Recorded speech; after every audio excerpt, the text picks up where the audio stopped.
game 2 of Winston Draft we had at Rip and Card Trick in McMinnville, Oregon.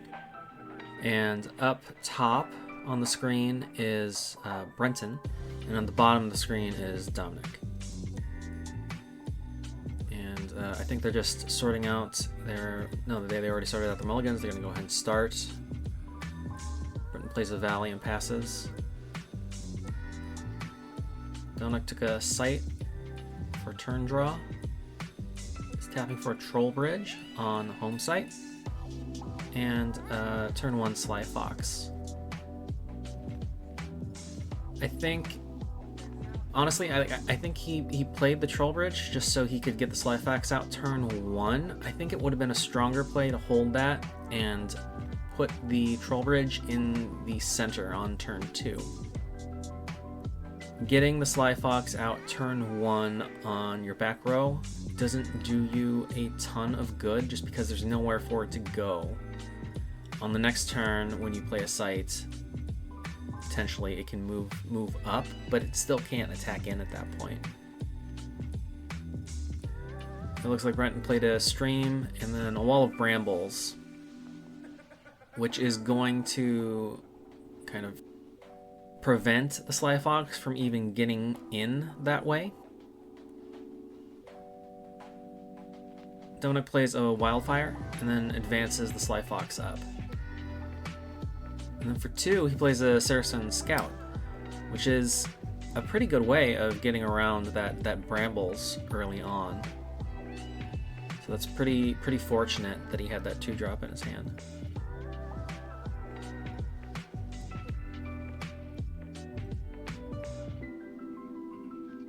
Brenton's tapping for a site.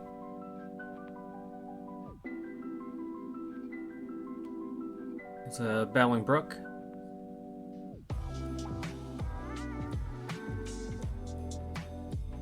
And he's going to play Shellycoat onto the Battling Brook.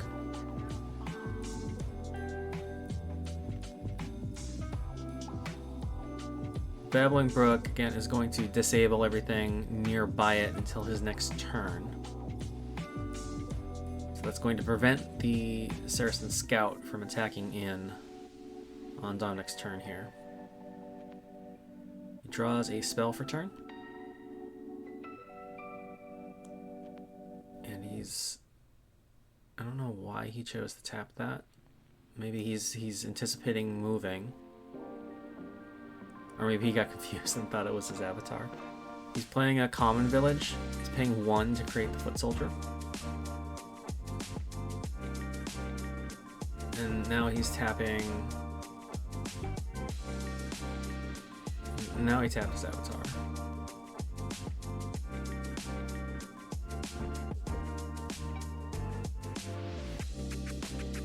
He played a common village. He paid 1 for the token. I think he chose not to play it forward just because he didn't want it up against the Babbling Brook with the Shellycoat, because the Shellycoat could just immediately attack into the token. We're going to get a lookout. So Brendan gets a look at his hand here. There's a Lumbering Giant in there, which is pretty scary if he can...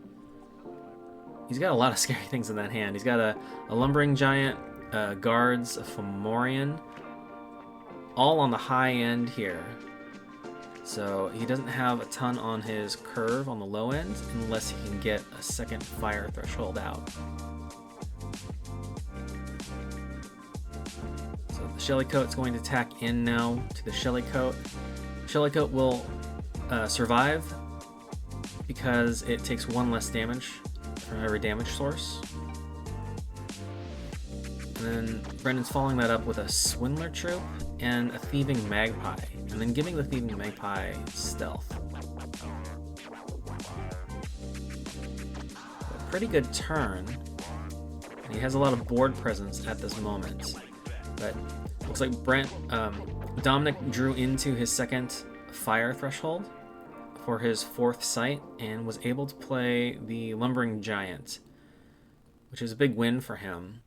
And now he's moving the Sly Fox over, so he has an attack vector into the Babbling Brook.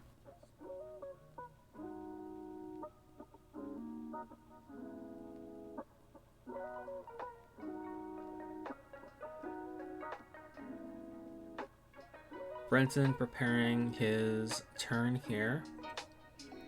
Drew a spell for turn, I think. He's going to move up, which means he must have a spell that he wants to cast with a range limitation. No, he's thinking about it again.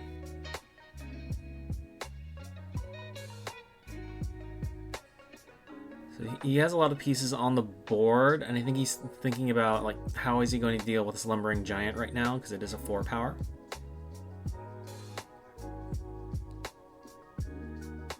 And I think he might have remembered that the lumbering giant, one of its abilities is that it cannot defend. So he went ahead and attacked in with the Swindler Troop, with the Shelly Coat, plays a helpful Hob to untap his avatar, and then he tapped for a sight to get another sight in hand, so he's ready for another sight drop on his next turn. Dominic is readying his turn, and he is drawing a spell for turn. He's going to tap to play out a Valley on the back row. It'll bring him to 5 mana base. And he's in a pretty good position on his curve. He just needs to start dealing with some of these creatures, because we already saw his hand from the lookout earlier. He's got some scary cards on the top end there. He's going to choose to attack in with the Sly Fox that cannot be defended because it has stealth, so that'll be 1 point of damage in. And he is swinging to the right into a minion.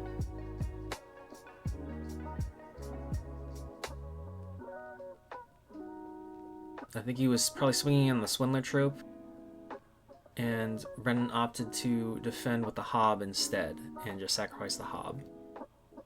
And that was the turn, and then he passed it over to Brennan.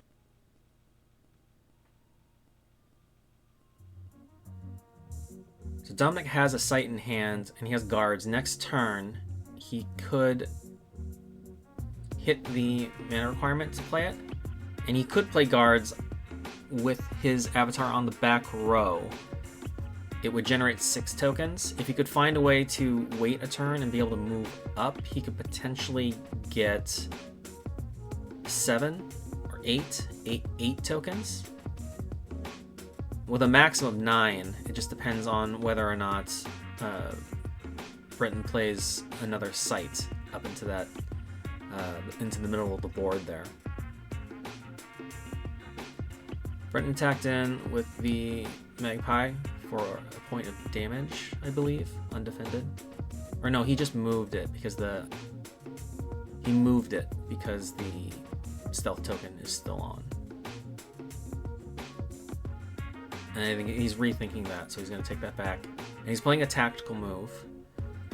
So each unit gets to take 2 steps, one at a time.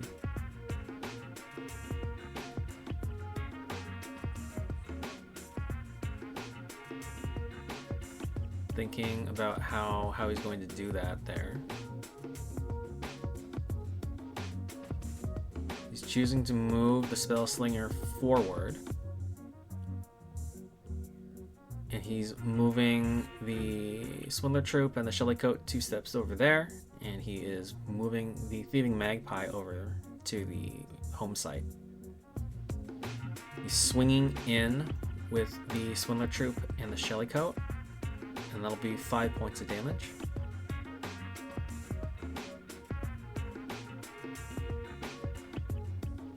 And then I think he's leaving the Magpie there. The Magpie threatens if he can get Dominic to door. That's going to be that's essentially a kill shot once he's at door. Just because you can't defend against stealth, and it is going to be difficult for him to get his Spell Slinger away from the Magpie when it's sitting on top of him, just because it also has airborne and can move diagonally. The Lumbering Giant can move through the Wall of Brambles. It'll take 2 points but still be alive, and it's going to attack the Brenton's Stream for 4 points in. Dominic's tapping for a Hunter's Lodge. Hunter's Lodge should remove the stealth from the Thieving Magpie. So that's a pretty good play. It takes away that insurance of the final kill shot here. Because the Thieving Magpie doesn't have stealth, it could now also potentially... Oh, and I think they also realized at this point that the Thieving Magpie, when entering the Troll Bridge, would have forced the Troll Bridge to activate and either take 3 points of damage or discard a card from his hand. Brenton opted to just kill the Thieving Magpie since that was an oversight and he didn't want to discard a card. Dominic plays Red Cap Poweries and attacks in to kill the Shellycoat. And he attacks with the Sly Fox for a point of damage.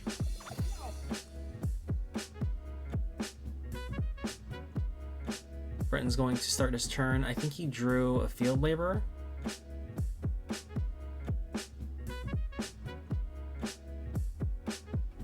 So he's sitting at 5 sites. He's 5 mana right now. He's got an Annual Fair for Threshold Fixing.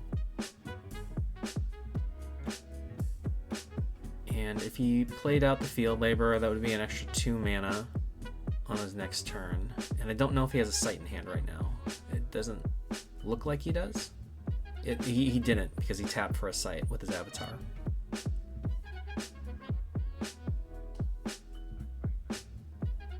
He's going to play Attack by Night. Forces all enemies to drop artifacts, and then minions on your turn now strike first. So the Swindler Troop can attack into the red caps. It will deal its 3 points of damage first, and instead of a trade, he gets to keep the Swindler Troop and kill the Poweries.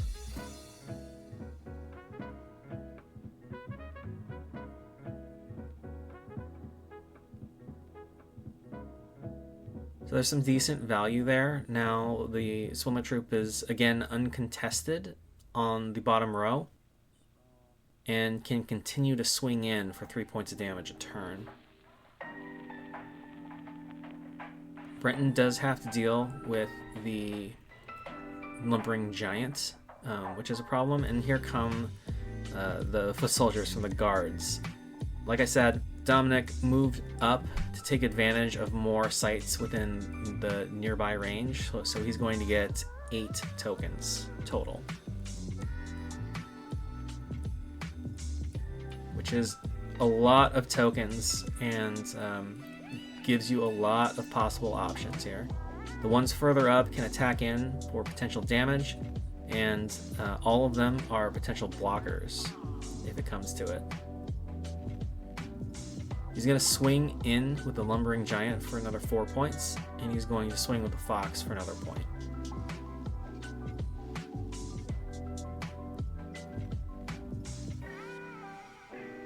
Big turn for Dominic. He's got a lot of board presence here.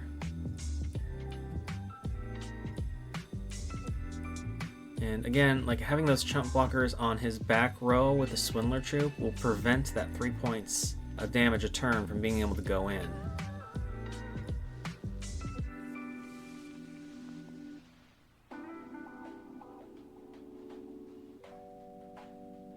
Brenton in a little bit of trouble here. He has an Arc Lightning in his hand, and I'm not quite sure why he hasn't played it yet to deal with that Lumbering Giant. Instead, he's going to play a Castle Servants and a Field Laborer,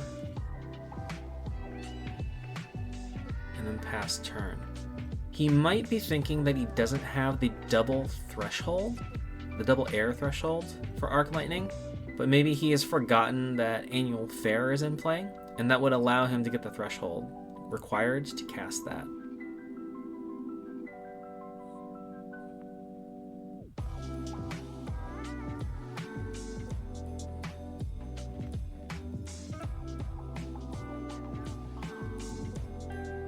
I'm also not quite sure why he's chosen to play out the field laborer and the castle servants back there. Think he, again, like the castle servants would give him 1 air threshold, and I think he's playing it there because he thinks he needs that 2nd threshold in order to cast the arc lightning. Dominic is swinging in for a ton of damage. We got 4 from the lumbering giant and then the foot soldiers. Brenton is starting his turn again, and he really has to deal with some of the threats on the board here. He's at 3, I think, at this point. The Vikings threaten to blow up the field laborers and the castle servants if he doesn't move them on this turn or deal with the Vikings. And he's got a ton, he's staring down a ton of foot soldier tokens that are coming his way.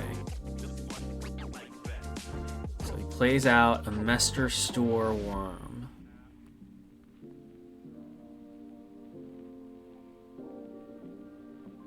And I think that was technically an illegal play. He needs 6 to cast it, and he needs 3 water threshold. He only has 2 water threshold from sites. He can get a 3rd one from annual fare, but he'd have to pay a mana to do it, which he could do by tapping field laborers. But instead he's moving. So it was entirely still possible to get the Mester Store Worm out, I think. He just would have had to tap and leave the field laborers on the hamlet where they were. The Mester Store Worm is a huge problem. It cannot move very far because it's waterbound, but that spray attack can potentially start cleaning out a lot of those foot soldier tokens, and also threatens to deal lethal damage to the Viking. And it's pretty centrally located in the center of the board, so it's tough to get away from it.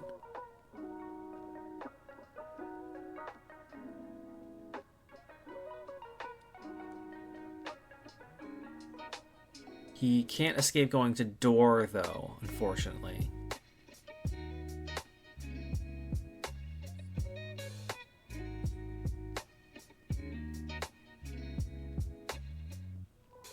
Dominic is going to move with the Sly Fox onto the same site as the Mester Store Worm, and that is a pretty good play because the Mester Store Worm can't tag it with the spray pattern. The spray pattern is in front of the Mester Store.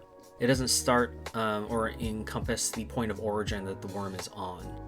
So in order to tag the Sly Fox, the Mester Store would have to move, and it has to tap in order to do that. And it can't tap to move and also tap to use the ability on the same turn.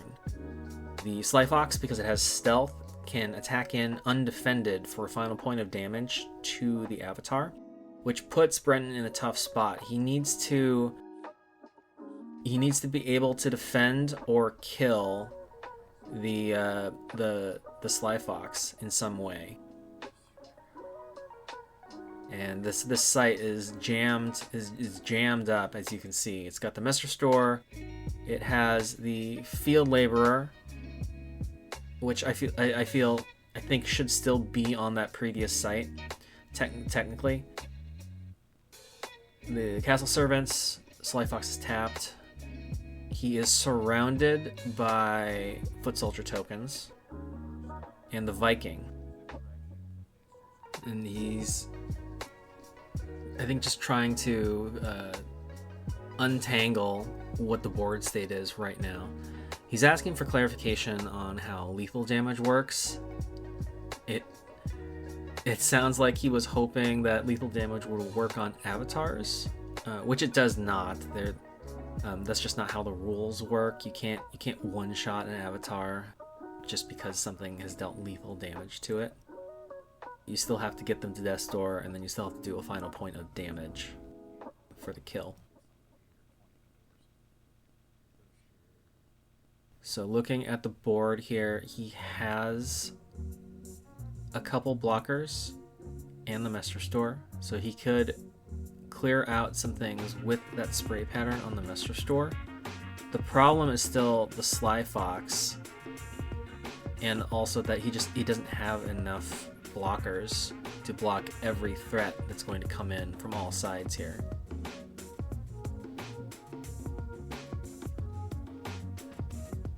He's looking at his options on where to use the spray with the Messer Store.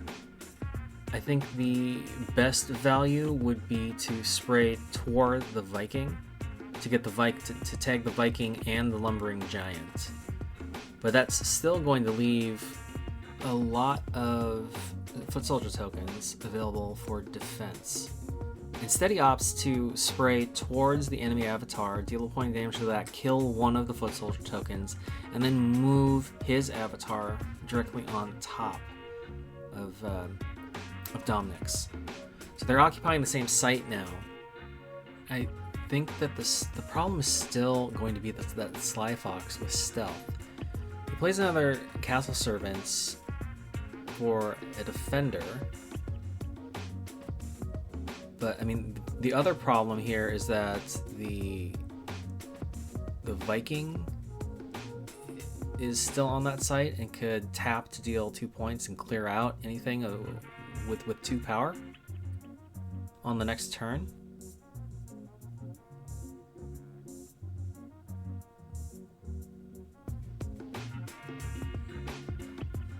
He's attacking in with the Castle Servants.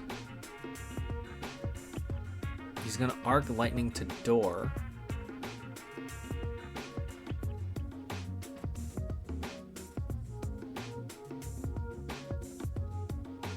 I think that was all he's got. So on this next turn, the game is basically over now. The Sly Fox can just attack in undefended for a point of damage. I don't know if he necessarily remembered that rule about stealth, that it's undefended.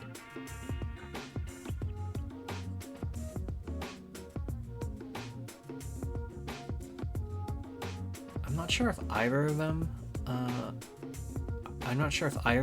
Either of them are fully remembering how stealth works, just because the Sly Fox can do that last point of damage uncontested. So we're gonna see what happens here. Dominic's gonna move back with his avatar.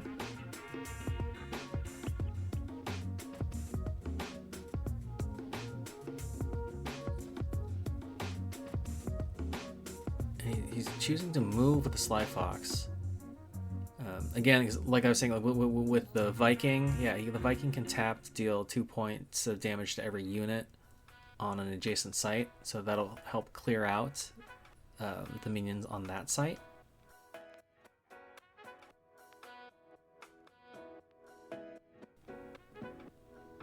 So Dominic now looking for another way to round out this game and how to position himself to do that.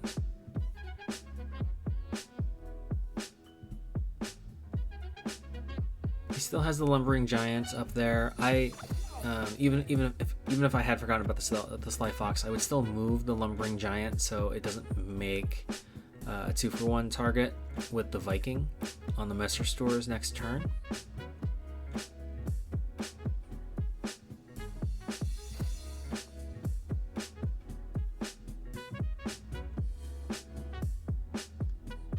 He's going to play a Kettle Top and a Saracen to get more bodies on the board here. Which the Messer Store can still spray attack down and clear out those threats. It can also just spray attack and take out the Sly Fox, which is the greatest threat, or it was the greatest threat at that point. And still potentially is, but now it's out of position and would take several turns to get back to the enemy avatar. He's looking for a direction to play the Messer Store's ability. And I think he was considering spraying forward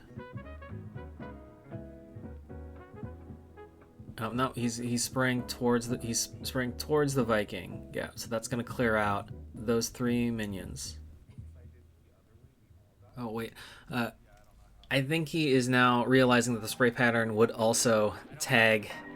If he went in the other direction, it would tag the enemy avatar, and so he's saying, well, I'll go ahead and do that, and let's call it a draw because it'll tag his avatar as well. But Dominic is arguing that the game doesn't end. There are rules in place to allow for a definitive winner. In tournament settings, that's mostly true.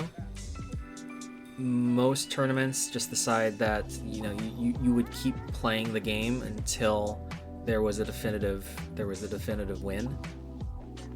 But he figured out a way around that. So he used his move with his avatar to move back, and then he can spray for that final point on the kill. Pretty fun game to watch. They made a couple of mistakes, but they got there in the end. Thanks for watching, and we'll see you in the next one.